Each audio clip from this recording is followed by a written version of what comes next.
Mark Vientos got off to a dreadful start in Triple-A this season, but the bat has really started to heat up in May. This leads me to ask the question, when could we see Mark Vientos with the New York Mets this season, and what could he bring to this lineup when he gets there? I'm going to discuss that on today's show for a Friday Farm Report. I'm also going to talk about Jake Mangum, who is very close to the Mets as well. Now he's in Syracuse with Vientos, and he's tearing the cover off the ball. So I'll talk a little bit about Mangum, and then we will close the show today with a series preview of this very pivotal weekend set as the Mets will take on the Philadelphia Phillies for the fourth time already in this young 2022 season. You are Locked On Mets, your daily New York Mets podcast. Part of the Locked On Podcast Network, your team every day.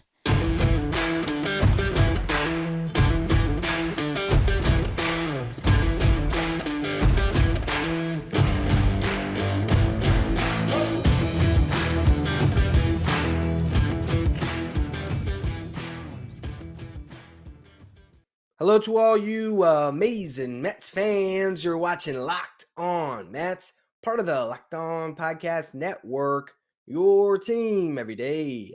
I'm your host, Ryan Finkelstein. If you want to find any of my work, follow me on Twitter at FinkelsteinRyan. You can also find some of my writing at justbaseball.com, where I work as the managing editor. Now, Mark Vientos started off this season slow. Hit 164 in April, 257 on base, 311 slugging, 1 home run, 1 triple, 1 double. In the month of May, he has finally turned it on. He's hitting 321, 397 on base, 643 slugging, 5 home runs, 3 doubles. He had 3 more hits tonight. It's starting to click for him. When you look back at last year, very similar start to the season. Now, they didn't play in April last year, but in May, his first month in Double-A, he hit 231, 279 on base, 410 slugging, 3 home runs, 5 doubles. Then in June, he hits 324, 407 on base, 775 slugging, 9 home runs, 5 doubles. Overall, by the end of the year in Double-A, he hit 281, 346 on base, 580 slugging, 22 home runs, 62 RBIs, and a 144 WRC plus. Again, WRC plus, which is weighted runs created plus, measures hitters based on a league average of 100, so 44% better than the league average hitter. He was then promoted to Triple-A in 11 games there. He added 3 more home runs to take his season total to 25, hit 278, 395 on base, 583 slugging. Now, last year when he struggled at the start, we thought, all right, this was a big jump. He never played high A, went straight from low A. Because of the lost season, went right in to Double-A and was able to handle himself, but it took some time to get there. So we thought it might just be a learning curve. While he finished last year in Triple-A, there was only 11 games played, and he was red hot when he got there. So maybe this was another little bit of a learning curve for him, and now he's starting to figure it out, and he's going to start to put up really big numbers. What I've always loved about Mark Vientos is he has real-time game power, not just power where, in BP, the guy can hit the ball a long way. In games, the power has shown up as home runs. And right now, as we talked about a little bit on yesterday's show, this is a Mets team that's a little devoid of power right now. They have Pete Alonso, they have Francisco Lindor, they have 19 of the Mets' 39 home runs. The rest of the team is struggling. Mark Canha and Starling Marte have 4, and nobody else has more than 2. So you need to find some pop in this lineup, particularly in that DH spot. And if you go back to the offseason, I have been saying for a while that I felt like Mark Vientos had the highest ceiling of any DH Mets option on the Mets 40-man roster. Now, I also said in the offseason that I thought the Mets should give him a chance to win a job in spring training. Clearly, it's good that they didn't because he got off to such a slow start. Just imagine how much that would have been magnified and the talk that would have been surrounding it if it was at the big league level. Clearly, he wasn't ready. I don't even know if he's necessarily ready yet. But I do think that you're talking about a player that just has so much promise for this team if he can find a way to be a little bit more consistent, particularly at the start of the seasons. If he can find a position, that's another question that he's going to have. But he is a guy that could hit 40 home runs for you in a full year. And you look up and down the Mets roster right now, who else can do that outside of Pete Alonso? I mean, Lindor's more 30 home run pop than 40 home run pop. Francisco Alvarez, you can dream about that, but that's still a little bit further down the pipe. And on the big league roster, there really is nothing else. You have Eduardo Escobar for this year and next year, and we know Escobar has not looked great in the power department so far. This is a guy that can change things for the Mets. And the one thing I'll say is, as much as JD Davis is hitting the ball hard, and I've recently started to campaign for some more playing time for JD, he doesn't hit home runs. He really hasn't since the juice ball season. More of a line drive hitter. And so I think that this is where the Mets still have a problem because JD, as long as he's on this roster, he blocks Vientos, but Vientos is a player that could take this Mets team to another level. One of the things that I did the last time I talked about Mark Vientos on the show at length, and I also wrote an article for Just Baseball about it, is I compared his last minor league season, or his minor league season, I should say, in 2021 to Pete Alonso's last minor league season before he got promoted at the start of the 2019 season. You look at the numbers, Pete Alonso in 65 games played at Double-A hit 314, 440 on base, 573 slugging, 15 home runs, 52 RBIs, a 180 WRC plus, goes to Triple-A, 260 hitter there, 355 on base, 585 slugging, 21 home runs, 67 RBIs, 139 WRC plus. Pete Alonso hit 11 more home runs than Mark Vientos did, comparing those two seasons, but he got an extra 225 plate appearances. And if you extrapolate out the 25 home runs Vientos hit, and you look at it through a sample size that adds an extra 225 plate appearances to it, he was on pace for 41 home runs. So more than Pete Alonso. And he outslugged Pete Alonso 581 to 579. Now, granted, Alonso spent more time in Triple-A than Vientos did. And if he had stayed in Double-A that whole year in 2018, his numbers would have been insane. But the point is, the power that we're talking about here, this is one of the few guys that could possibly come up this year that could give them a real boost. And so now that he's at this point, you really got to start to keep an eye on him because if Dom Smith continues to struggle, if Eduardo Escobar continues to struggle, if JD Davis continues to struggle, there's going to be a little bit of a push to get him up. Now, the problem is he doesn't really have a position. At third base, he hasn't been great. They tried him in the outfield. That hasn't worked. When I was in Syracuse, he was playing first. I don't know how much they're playing him there. It's mostly a DH, but again, this is a bat that can change things for the Mets. Another thing I'll say is, coming into the year when I wrote this article about Alonso and Vientos, one of the things that I wrote in there is I said he could use an additional 150 to 200 plate appearances in Triple-A. He's at 117 right now.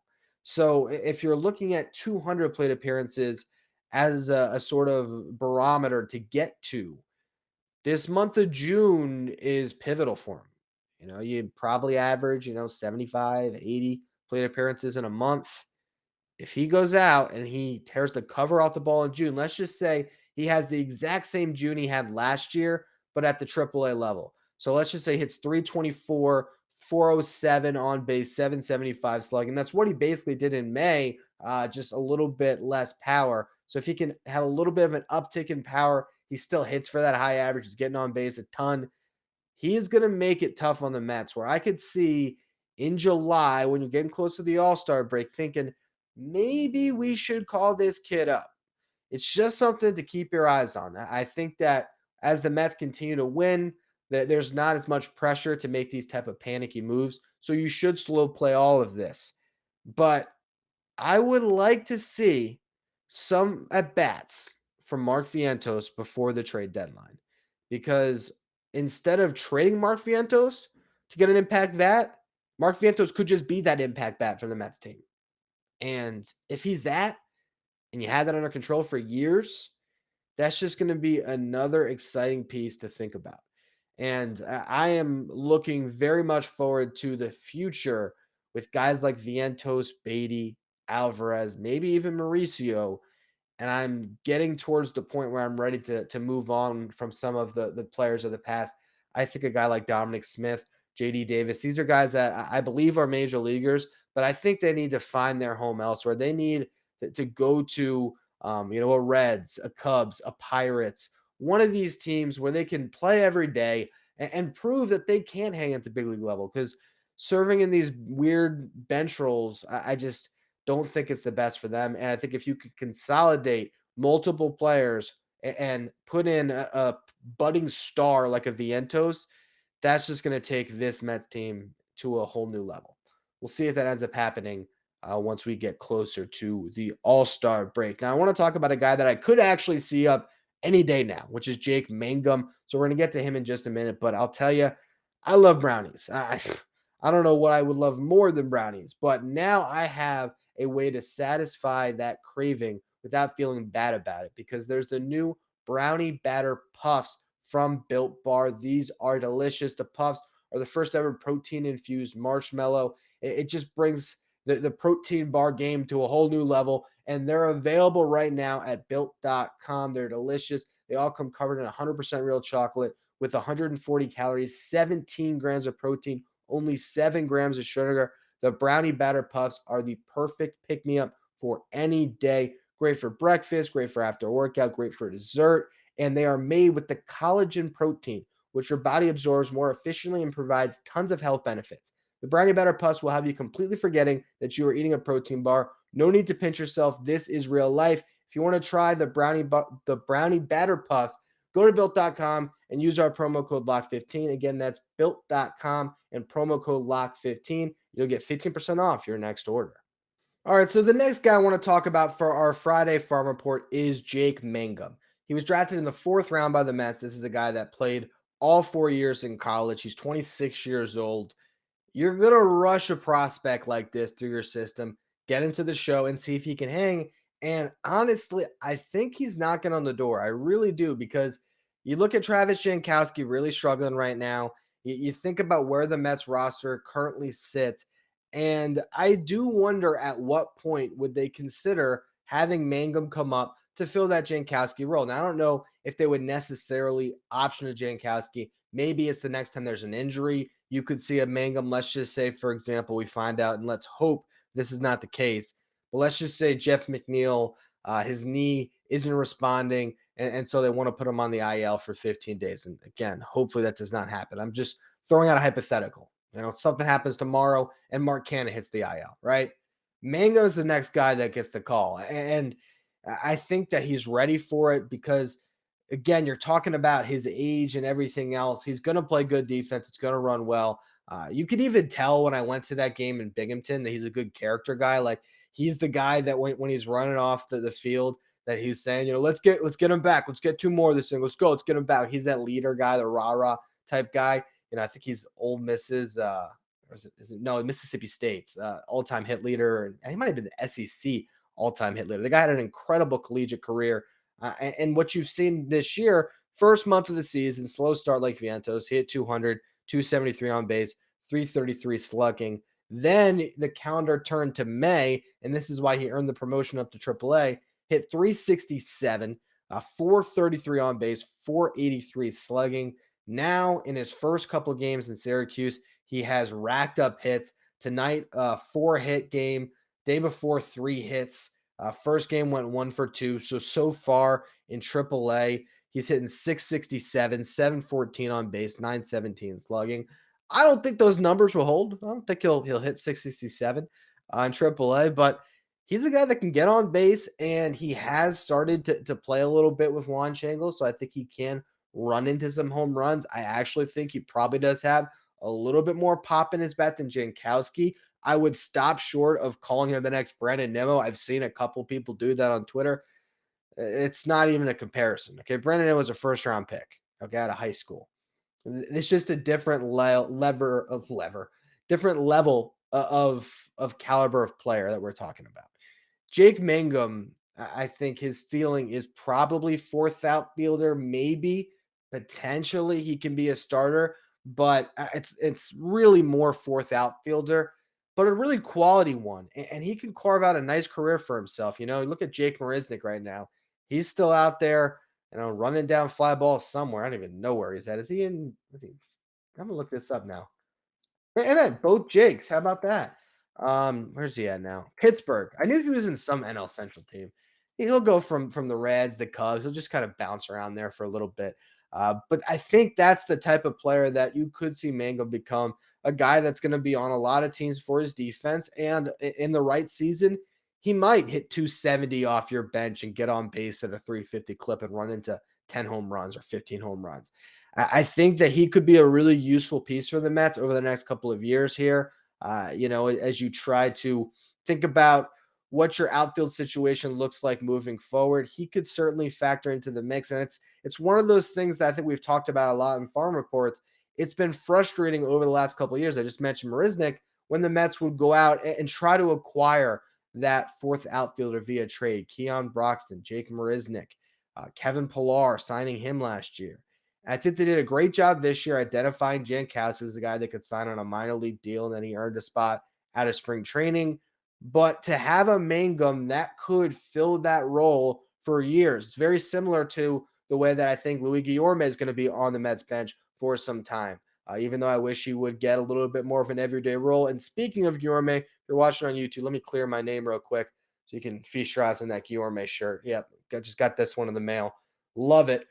But I think that Mangum could be a similar type role player off your bench as an outfielder. So I'm excited to see how he progresses as he continues to get acclimated to Triple-A. So far, so good, obviously. But if he stays hot in the next couple of weeks, that's a guy I would look at that could be on this roster at some point in June. I'm that serious about this. He could be up very quickly. The next time there's an injury to that outfield, Jake Mangum's getting the call, in my opinion. Now, this weekend, the Mets have a very important series. So let's move away from prospect talk. We got Mets Phillies again, 4 times already. This is the 4th series, and we're not even in June yet, technically. Crazy how much these teams are squaring off. But if they win this series, the Mets are going to be sitting pretty when it comes to the season series. So I want to talk about that in just a minute. But first, our partners at BetOnline continue to be the number one source for all of your betting needs and sports info. Find out the latest odds, news, and sports developments, including this year's basketball playoffs, Major League Baseball scores, fights, and even next season's NFL futures. BetOnline is your continued source for all of your sports wagering information, from live betting to playoffs, esports, and more. Head to the website today or use your mobile device to learn more about the trends in the action. BetOnline, where the game starts. So the New York Mets are about to enter a pivotal 6-game stretch where they're going to play a series against the Phillies and then one against the Nationals at home. And they got to win 4 of these games. I don't care how you get there. I don't care if it's sweeping the Nationals and just winning one against the Phillies, sweeping the Phillies and winning one against the Nationals. Whatever you got to do, get to 4 wins, because after that, there's a 10-game stretch on the road. You go to the Dodgers first for 4. You then go to the Padres. Then you play the Angels. All of those teams have been great this season. They're going to lose at least 1, if not 2, maybe even all 3 of those series. That's going to be tough, very tough. So pile your wins now when you're home against competition that, even with the Mets' injuries to their rotation, they are better than these 2 teams. In my opinion, head and shoulders better. And we've already seen it play out this year with the Mets versus the Phillies. They've won the first 3 series they've played, 6-3 on the year against Philly. They only have the 2 more series in August. So if you win this series, you're sitting 8-4 on the season series. You're 2 wins away from winning the season series with, I think, 7 left to play. It's a good place to be this early in the season, for sure. Now, the Phillies and the Braves just split a 4-game set, unless the Phillies had a choke job. Let me look that up really quick. No, they did not. They completed a 4-1 win. So they split that 4-game set, which is great for the Mets. All right. No harm, no foul. 2 games apiece.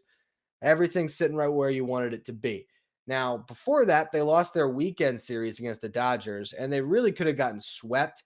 The one game they won, if Max Muncy just makes a play, game's over. Instead, he makes an error, 2-run score, and the Phillies win it. Before that, they lost the series to the Padres, so they are 4-7 in their last 11. They have the worst defense in baseball. Their bullpen's a mess. You got to beat this team. You got to beat this team. Thanks to an off day, the Mets can also skip this Trevor Williams turn in their rotation. They can keep him in the bullpen. They can options a Bucky if they want to, and they can just roll with a 4-man rotation for the start of this week here, because Chris Bassett will be able to go on full rest for the final game of this series if they choose to. Otherwise, they could save Bassett for the first game of the National Series and pitch Peterson in that final game. Before that, you have Carlos Carrasco pitching tonight and Friday night against Zach Eflin. Eflin has a 3.65 ERA in the season. Carrasco 3.50. Eflin got rocked against the Mets in his one start against them this year. Gave up 6 runs, 5 of them earned, did not make it out of the fifth. But his last time out against the Dodgers, he struck out 12 and allowed just 2 over 7 innings. He's a good pitcher, but the Mets are great against righties. So that is an advantage they have in this series. They're going to face all 3 righties. They won't face Ranger Suarez. Game 2, Wheeler returns to the Citi Field mound. Not sure how many times he's been back at Citi since signing with the Phillies at this point, but it's always a little bit of extra buzz when a former Mets pitcher, especially one of that stature, returns. So I'm sure that's going to be a really lively atmosphere on Saturday. It's going to be him versus Taijuan Walker. Wheeler's got a 3.38 ERA now. He's really done a good job for a little bit of a slow start. Taijuan Walker, a 2.70 ERA. Over his last 2 starts, Zach Wheeler, 19 strikeouts. He's dealing right now. His first start of the season actually came against the Mets, where he allowed 1 run, went 4 2/3. If I remember correctly, in that first inning, the Mets really worked him, and he just pulled the Houdini act to get out of the inning, allowing just the 1 run. And from there was pretty much untouchable. So we'll see what the Mets can scratch against Wheeler. And also we'll see how Taijuan Walker holds up. That's the 5th start, I believe, for Walker against the Phillies, which is just insane. Last time out against Philly, he got rocked. I did sort of excuse that on a recent podcast saying, well, that's a lineup that's seen him a bunch, but now they're going to see him again. So really, it can't be his 5th. I got to look. That got to be 4th start. I think it's his 4th start against them. How could it be his 5th start when they've only played 3 series, Ryan? I mean, do you need to look it up? It kind of seems self-explanatory, but let's make sure I'm not wrong. Yeah, 3 times. His first 3 starts of the year. That's what it was. The first 3 all came against Philly. The first one where he went 2 innings, had 4 strikeouts, looked dominant, but had to get pulled because of that shoulder injury. Next time out, 5 innings, allowed 2 hits, 2 walks, but no runs, only 1 strikeout. And the last time, 2 walks, 2 strikeouts, 9 hits, 7 runs, 6 of them earned in 4 innings. ERA went from 0 to 4.91 in that start. And since then, he's allowed just 3 runs over his last 19 innings pitched to cut that ERA down to that 2.70 that I mentioned. So that should be a good matchup. And then it leads us to the final game, which will be Kyle Gibson versus either David Peterson or Chris Bassett. Gibson was outstanding early this year. The first month of the season, he pitched to a sub-3 ERA. Opposing batters hit 184 against him. Now in May, 4 starts this month, that ERA ballooned to 5.31 of the month, 3.41 average against him for the season. Does have a 3.94 ERA, which is right around what you'd expect. His career ERA is 4.43. Has faced the Mets 2 times this season. First time went 4 1/3, allowed 2 hits, 1 run. It was an unearned run, 5 walks, but again, was able to get out relatively unscathed. Then his second time out fared much better. 6 innings, allowed 6 hits, no walks, 3 strikeouts, gave up 2 runs. Going to be a fun series. One guy you got to watch out for, as always, is Bryce Harper, who is just scorched earth right now. 7 for his last 35, 11 extra base hits, 7 doubles, and 4 home runs on an absolute tear, playing like an MVP, even though he still can't throw, still only DHing, which helps make that defense even worse than it would be otherwise. But the guy's raking. Schwarber starting to hit home runs as well. He's in double digits on the season. That's a tough lineup. So we'll see what the Mets can do this weekend. They're the better team all around, better defensive team. I think the better, more complete lineup even. They've obviously produced more offensively this year. And I think that with the bullpen advantage and the fact the Mets do have their good starters going in this series, they got Carrasco, Walker, and most likely Bassett. They should absolutely win this one. If you win this one, it'll be all right to go into the next series with a David Peterson starting. Maybe you do have to go with a Williams or a bullpen game at some point before Carrasco can pitch.